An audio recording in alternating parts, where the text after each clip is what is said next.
বাড়ির আঙিনায় এই ধরনের গাছ লাগানোটা অনেক আগের দিন ছিল, এখন আর তেমন একটা নেই।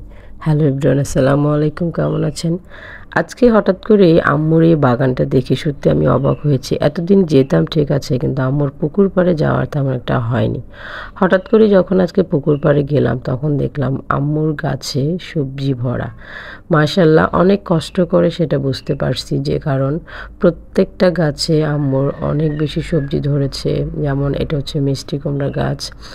এই গাছটার মধ্যে দেখেন অনেকগুলো মিষ্টি কুমড়া ধরেছে, এবং আমাদের জন্য কয়েকদিন পর পরে আম্মু মিষ্টি কুমড়া পাঠায় এবং বিভিন্ন সবজি পাঠায়।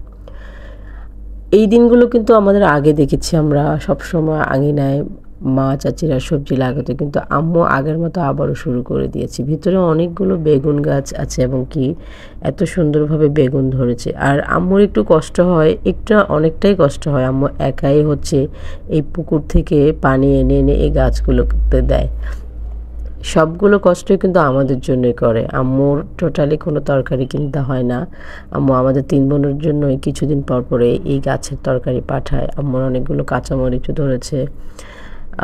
উপরে দেখেন একটু পর পরে দেখছি মিষ্টি কুমড়া আছে, এবং কি আম্মু বাসায়ও কিছু মিষ্টি কুমড়া রেখে দিয়েছে, হচ্ছে পরে যেন সবাইকে দিতে পারে এবং কি পরে যেন খেতে পারে। অনেকগুলো মিষ্টি কুমড়া উনি একবারে পেকে গিয়েছে, সেগুলো উনি একেবারে বস্তায় কীভাবে যেন রেখে দিয়েছে। আমি বাসায় গিয়েও এই মিষ্টি কুমড়াগুলো দেখে অবাক হয়ে গেলাম। আজকে আমাদের পুকুরে মাছও ধরবে মাশাআল্লাহ। এই পুকুরটা আমার বাবা এবং মায়ের অনেক শখের পুকুর। এই পুকুরটাতে যখন অনেক বেশি মাছ ছিল, আমরা যখন বাবার বাড়িতে যেতাম তখন আব্বু চোখে ইশারা দিয়ে দেখাতো যে পুকুরে কি গিয়েছো, যে যে দেখো যে অনেকগুলো মাছ পুকুরে ভাসতেছে। এই স্মৃতিগুলো আসলে ভোলার নয়। আর এই পুকুর পাড়ে কিন্তু আমার বাবার কবর।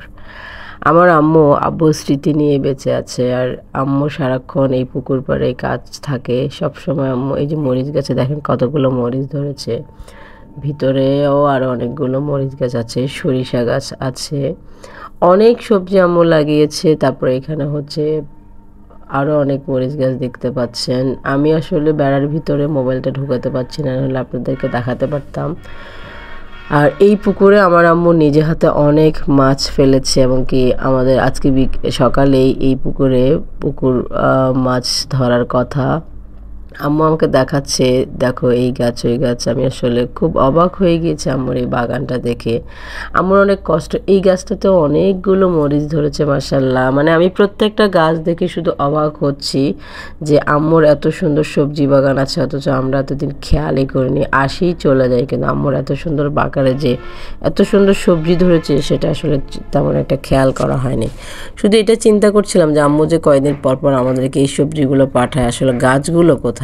কিন্তু যে এখানে যে এত সুন্দর আব্বুর এই যে কবরের পাশে এত সুন্দর তরকারি ধরেছে, সেটা আসলে আজকে খেয়াল করলাম। দেখেন কতগুলো বেগুন ধরেছে, পাশেই হচ্ছে আব্বুর কবর।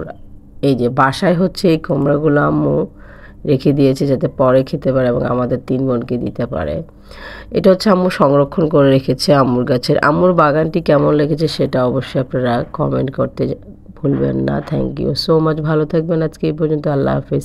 নেক্সট ভিডিওতে আম্মুর পুকুরের মাছ নিয়ে আসবো। সেই পর্যন্ত দেখার অনুরোধ রইল। আল্লাহ হাফিজ, আসসালামু আলাইকুম, টাটা।